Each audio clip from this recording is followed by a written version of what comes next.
Merci bien pour et bonne journée. Je m'appelle Vincent, mais je vais parler en anglais parce que mon français n'est pas très bien. Alors, I hope you will manage with listening to me in English.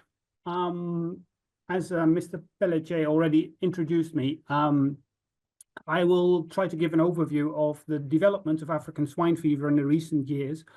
As you can see, I have a busy setup, so I'm going to be a bit of a whirlwind presentation, I think. But I hope that by the end, you'll have a pretty good idea where we are with African swine fever. A couple of words for my introduction. The title that I work for, Pig Progress, has been in existence for 40 years, as you can see. We started out in 1984 as just a magazine, but over the years it was there was a website added, events, webinars, social media, and newsletters, as well as podcasts. So nowadays, as an editor of this title, I have to be a jack of all trades. I do not do that on my own. In my office, I also have colleagues who are dealing with dairy production, with feed production, pig production I'm doing myself, but in poultry production, as well as advanced arable farming. We all do that from the Misset publishing house based in Doetinchem in the east of the Netherlands. A couple of words about myself. I see I am wearing the same outfit there. I'm 48 years old, and I probably have the worst possible education to be talking to a room of pig experts. I have a background as a historian and a journalist, and I never had any idea that I would end up in agriculture until I started working for Pig Progress in 2005. But that's almost 20 years ago, and over the years, I definitely got to know what pigs look like. As you can see, I've been to quite many farms around the globe, I think around 100 now. And as you can see, I've been in farms in Ontario and Quebec earlier this year as well. So I was fortunate enough to visit your province in Canada earlier this year. I would like to start off with a couple of global thoughts on African swine fever. And perhaps it's good to start off that way. As a journalist, I've been trying to follow the spread of African swine fever, and in order to be able to do so, I often turn to the World Organization for Animal Health. That is an organization where every outbreak gets documented in a standardized way, where not only the amount of animals that are impacted are being described, but also the geographical locations. In addition, I try to follow local authorities as well as social media, and that together builds a picture as to what an outbreak looks like. There is a certain paradox in that reporting, though, because there are certain countries which have an excellent veterinary infrastructure and which have a reputation of being very transparent and open-minded. But in case African swine fever occurs in one of those countries, you'll see that the amount of information that is available is big, so it looks like they have a big problem. On the contrary, for instance, Belarus is a country that doesn't report a lot, with the result that it appears to be free of African swine fever. So the more transparent countries are, the worse the situation sometimes can be. A general thing I can say about African swine fever spread around the world is that human behavior and its reflexes make a big difference whether or not the disease spreads quickly or whether or not it can be kept under control. Often in countries, you see that some people decide to sell the pigs before it's too late, or they rather keep quiet about it. They don't dispose of the carcasses well, or there is a knee-jerk reaction to start mass hunting as soon as African swine fever breaks out in wild boar, with the result that the problem exacerbates instead of that it is being kept under control.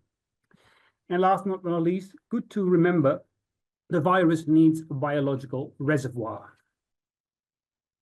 This is a global overview that kind of shows where the virus has spread since 2007, when it first occurred outside Africa. And I'm talking about the genotype 2 outbreaks. It started out in Africa, and then it went all over the world. You see two countries being green here. We'll discuss about it a little bit later. Those were countries where the African swine fever in recent years has been under control. And I've made one country blue where infected carcasses have washed up, but there was no African swine fever inside the country. And we're talking about Taiwan here. I have a poll question for you. I know you cannot fill this out, but it is something to think about. How often has African swine fever successfully crossed the Atlantic in your perception? Is that once, twice, 3 times, or 4 times? Give it a thought, and by the end of the presentation, I'll hopefully give you the answer to that. Let us start with the first continent, and I will briefly talk about Africa, because after all, this is the continent where the virus came from. It was discovered or described first in Kenya in 1921. And it's been endemic in sub-Saharan Africa ever since. They're talking about a sylvatic cycle. That means that the virus is also going around in warthogs as well as in soft ticks. That's how it happens over there. For a long time, the virus was considered uninteresting simply because sub-Saharan Africa may not be the area where the virus needs tackling a lot. It wasn't an economically interesting area. It is important to make a difference between different genotypes of the African swine fever virus. Genotype 1, after all, escaped from Africa in 1957 and landed in the south of Europe for quite a few decades. From there, it also went to the Americas, and roughly in 1995, it was got under control. This genotype existed in Sardinia, which is an island that belongs to Italy, until this very summer. So this long it has lasted in Europe, but at the same time, now we see that genotype 2 is creating the biggest problem. And not to worry you, but according to research, there's at least 4 more genotypes present in Africa, and the map shows that a little bit, even though it was from a time when they were thinking that there were 20 more genotypes present. But at the moment, the science focuses on 4 more genotypes present in Africa. Well, let's go to Europe, because that's the area where I'm based. The purple countries is where the virus has been reported since 2007, and that's where it happened in Georgia, Armenia, and Azerbaijan. It traveled through Russia north, and then all of a sudden it made a big jump, and these jumps, that's a characteristic pattern of the African swine fever spread. It showed up in 2011 close to St. Petersburg. Then it moved to Ukraine, the Baltic states, and Poland, more into the Balkan. 2018, it popped up in Belgium. 2020, so after it came in Belgium, then it broke through into Germany. 2022, it was the time for Italy, and 2023, that's last year, it ended up in Sweden. All these countries on the left, I will discuss briefly, and don't worry, it will go very fast. A couple of words on the Europe as a whole, because the European Union has a policy to deal with African swine fever outbreaks, whether it is in feral pigs, wild boar, I will kind of alternate between the two, or whether it happens in domestic pigs. As soon as an outbreak is identified, the European Union decides on zones around the outbreak. In these zones, there is different policies, thinking of a standstill of pig feet and meat transport, the culling of pigs on an infected farm, testing of other farms, ban on hunting inside these zones, and passive surveillance.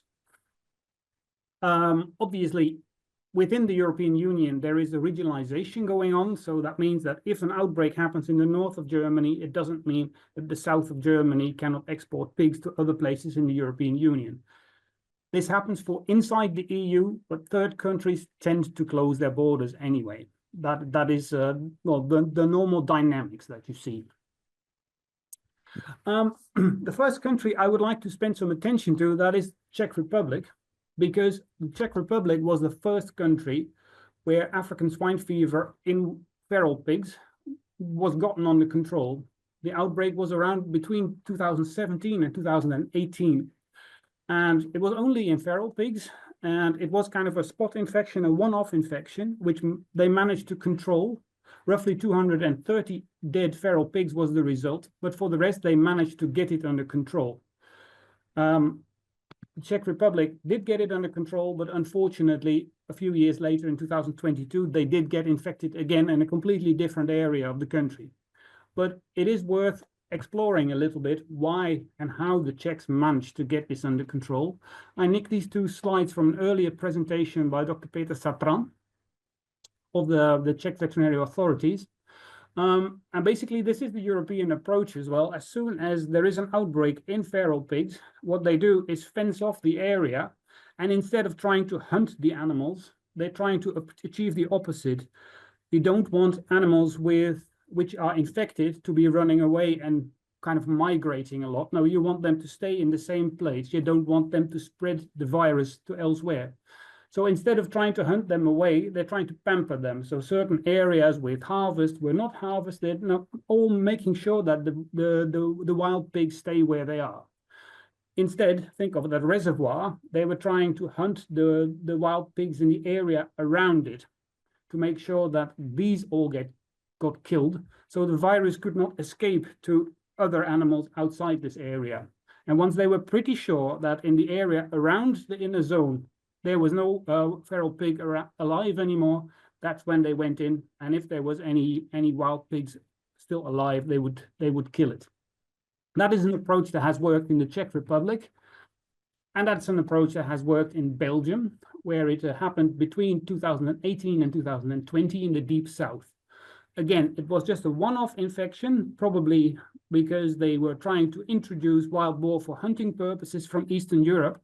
But it turned out to be one infection. It spread a little bit. All in all, 833 infected carcasses were found, but a similar approach was taken and they managed to control it. And at the moment, Belgium is one of the two countries that was declared free and is still declared free. So the other one is Sweden. And that was a very recent achievement. Also there, it was a single outbreak somewhere unexpected in the middle of the country. And also a similar approach was taken. There are 70 casualties. And earlier, I think 2 months ago, they declared Sweden free of African swine fever again. Also here, only feral pigs infected. Now we're going to different countries because that approach cannot be taken in Germany, for instance. Because as you can see, the situation has gone quite out of hand in Poland, where there is a lot of farms infected. And since Germany is sharing a long border with Poland, it means that there is a constant disease pressure. So it's not just a one-off infection. No, the infected feral pigs there's a risk of them crossing the border at all times. And that's where the three bordering states, Mecklenburg-Vorpommern, Brandenburg and Saxony, they are constantly experiencing that. So they are really having to work on a long-term strategy to keep the virus out there. In the same time, you see in the southwest of Germany that in this summer also one infection all of a sudden broke out. Again, mostly due to human behavior. Somebody must have taken an infected sandwich or something and thrown it out of the window. That's a typical way of how the virus could spread. And you see that over there in that corner, they're having a lot of difficulties at the moment to get that under control. This picture is a schematic illustration that I made about just over a week ago, and I know ever since there have been 50 more carcasses being found. So this is a current problem, and they don't have it under control yet. And as you can see, also about 10 farms have been infected here. Also, Italy is having a problem, and this is also a bit funny because Italy doesn't share any borders with other infected countries. In fact, the virus has shown up at 5 different locations in Italy. 4 of them are being kept under control. That is in Rome, close to Naples, in the deep south, as well as on the island Sardinia. Those 4 places were one-off infections or kind of limited infections, and they were kept under control. The big problem in Italy is in the north, roughly between Milan and Genoa. And you can see that there's a concentration of farms, as well as an area where wild boar are being infected. When I calculated the last data this weekend, they are roughly almost 130,000 pigs that had to be killed due to African swine fever. Because as you know, as soon as one animal gets found infected, then under EU regulations, the whole farm needs to be depopulated and all animals need to be killed. So yes, in northern Italy, they have a serious problem to get this under control. The last country in Europe that I need to spend attention to is Romania. This map that you here see is a map of a few years old, but it clearly illustrates what the problem was, because it wasn't an occasional farm or an occasional group of wild boar that got infected. No, this was basically the virus had spread out all over the country. It doesn't matter where. So it spread to neighboring countries, Bulgaria, Hungary, Moldova, Serbia, and yeah, this is probably due to the organization of the Romanian swine industry, with a lot of farms with low biosecurity, a lot of backyard farming still, quite some bit of corruption, and it helps to make Romania the worst affected country in Europe. And it also sheds a little bit of a light as to how the virus spread in Asia. In Europe, we can summarize that there's a tendency to report accurately, because that helps us to know where the virus is and to what extent it is.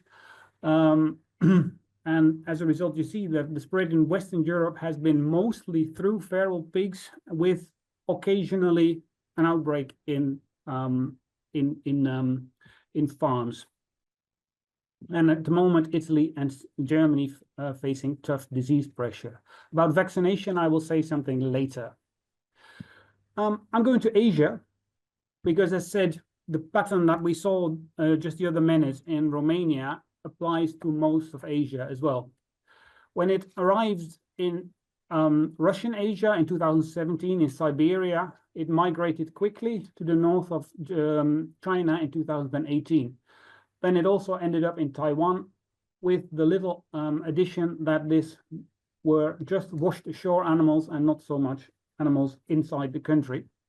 2019 Southeast Asia, 2020 to 2023, it spread more through Asia, and the latest addition, and that was only confirmed last week, was in Sri Lanka. So this is where the situation is as now. And yeah, only Japan managed to escape this fate. And as far as I know, Brunei as well, but perhaps they don't have any pigs over there. A couple of words on China. It's difficult to get a good idea about what is going on there, because China hasn't been transparently communicating about about the numbers. So we do know for sure that it had a deep impact on the Chinese swine industry, but how much is difficult to assess. If you compare the data by the FAO, for instance, then you can calculate that it has had an impact of at least 30% reduction of the swine herd. And I think that perhaps may even be a conservative estimate. But as you can also see, the official outbreaks reported were only 206. So in that sense, there was a severe underreporting going on. As a result, in China, those who managed to get by, they really made serious money, because it had an effect on the amount of pork that was available on the market. Those who made some money and were seeing that they needed to replenish the stocks, then, well, there were big investments in high-rise buildings, for instance. There have been attempts to create an ASF vaccine, but at the same time, there has also been a tendency to try to use illegal vaccines in order to find a solution where you get also genotype 1 all of a sudden popping up, and not genotype 1 and genotype 2 also mixed together could lead to recombinant ASF viruses. So it's a dangerous mixture of what is going on there. If you go a little bit across the sea and end up at Taiwan, I already mentioned that there were a couple of pigs that washed ashore there, and that kind of shows the underreporting a little bit, because as I said, there is no ASF on farms or in live pigs or in feral pigs there, but 16 pigs all in all washed ashore in 4 years' time. And that mostly happened at the Kinmen and the Matsu Islands. And these are two island groups just in front of the Chinese mainland that belong to Taiwan. And because they washed ashore there, the Taiwanese have reported about it. One of them arrived in Taipei. That's what it looked like. Well, they take it to a lab, they test it, and they find African swine fever. When you go and look whether or not something happened on the mainland, you hardly find it. So that's another way to say, okay, it most likely ended up in the water on the mainland and floated its way to Taiwan. When we look at Vietnam, for instance, again, it's sometimes difficult to assess real numbers. They usually tended to report per province. So at some point you gather 63 points on the map, and that's about it. Again, if you use FAO figures, you can also conclude that at least 30% of the herd disappeared, and most likely that's even more. Outbreaks are still being reported. They're rebuilding the industry fast, and I think Vietnam is the country that reports the most activity with vaccination at the moment.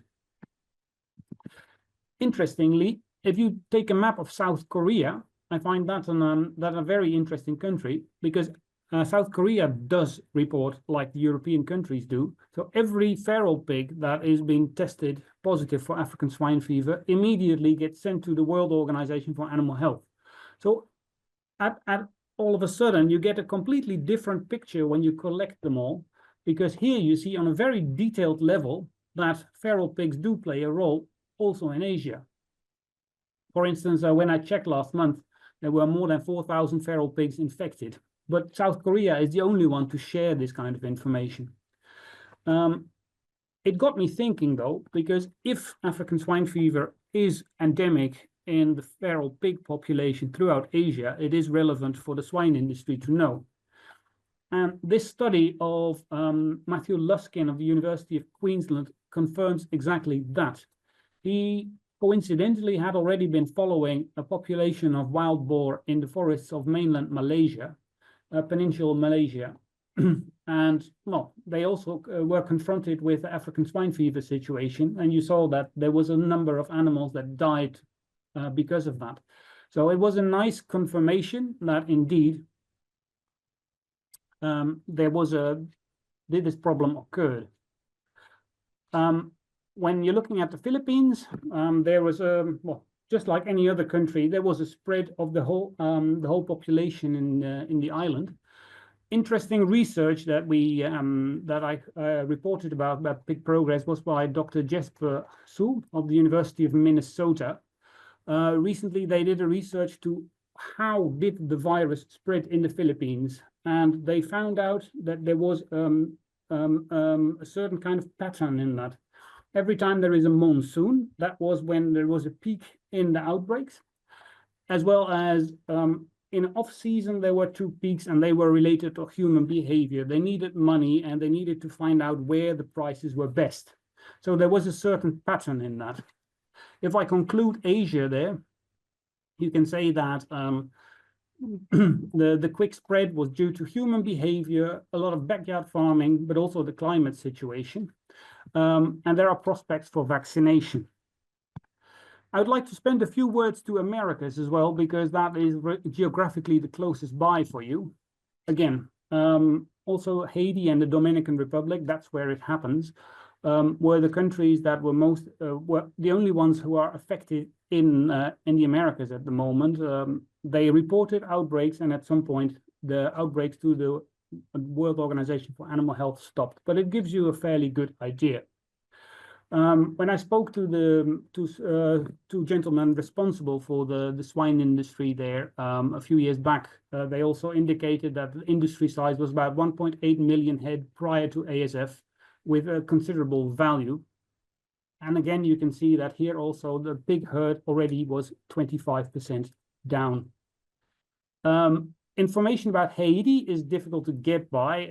This country doesn't have the best reputation in terms of basically everything. It is pretty much a failed state, and yeah, what happens with African swine fever is anybody's guess. And yeah, people have bigger fish to fry than dealing with African swine fever. So it is interesting to know, however, that one route of infection, if it would go north, might be through feral pigs.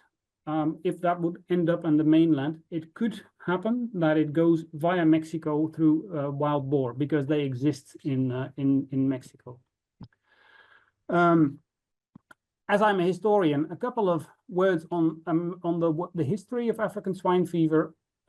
Indeed, in the 1970s and 1980s, African swine fever also crossed the Atlantic. Here is a couple of pictures of that. And here is when you put it on the timeline, this is what it looks like. It happened in the 1971 in Cuba, in 1978 in 4 countries in the Caribbean. And on the right-hand side, you see the situation as it is now. The question is, when it happened in the 1978 till 1983, did it happen in Brazil and then in the Caribbean? Did it happen in the Caribbean and then in Brazil? Or are we speaking about 2 separate infections? Well, when you look at the historiography, the last option turns out to be most accurate. So in that time frame, genotype 1 of African swine fever crossed the Atlantic twice. Few words on the cure. As I already said, in Vietnam, they are looking into the use of vaccination, and 3 companies are working on getting a vaccine live.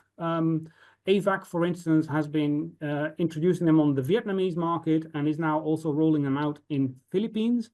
I understand that also the Dominican Republic is already trying to introduce a vaccine from Vietnam. That's not the AVAC one, that's for sure what I know. And I know in the background there's many more countries and many more initiatives happening, but it takes a long time before any vaccine is ready. Would it be ready in Europe? They would mostly use it for feral pigs, since they have a policy of trying to eradicate the virus rather than trying to get it under control via vaccination. A last thing that I wanted to comment on is that also the feed route could help to get the virus a little bit under control.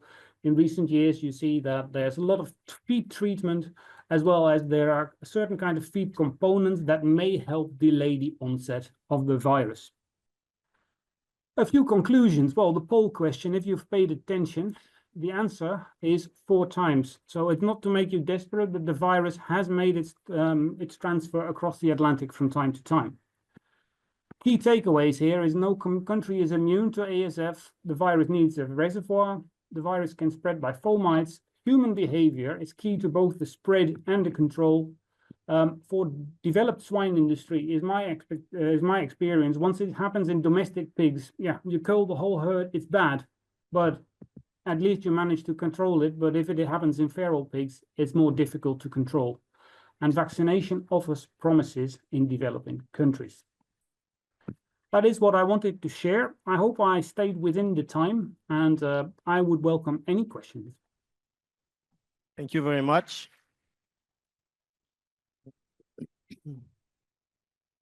Thank you, Vincent. We may take 1 or 2 questions. Est-ce qu'il y a 1 ou 2 questions pour Monsieur ter Beek?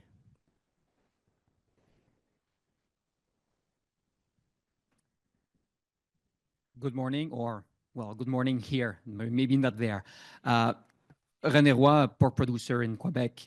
I would like to know from the experience that you had in Europe, what would be, if you have a couple of advice for Canada regarding how to prepare or to make sure that it does not come here with all the experience that you have seen in Europe. Thank you.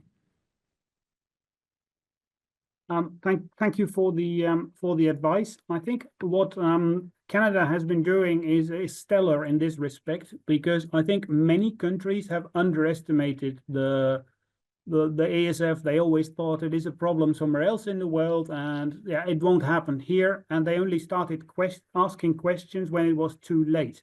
And I think in Canada, that is absolutely not the case. I've seen many initiatives of and brainstorm groups, for instance, that they're really working towards policies to keep the virus out. Canada, unlike Denmark, for instance, cannot just build a fence between the United States to keep out migrating feral pigs, for instance. The border is too long. So I think just increased vigilance at places where pork could enter the country, so in ports and in airports, that would be very important, I think, to reduce the risk as much as possible. And just have clear policies in place in case the virus would pop up anywhere, and make sure that there is some kind of a regionalization discussion, so that the US, for instance, will not close the borders as soon as the virus would break out in Alberta, for instance, that Quebec doesn't suffer from that.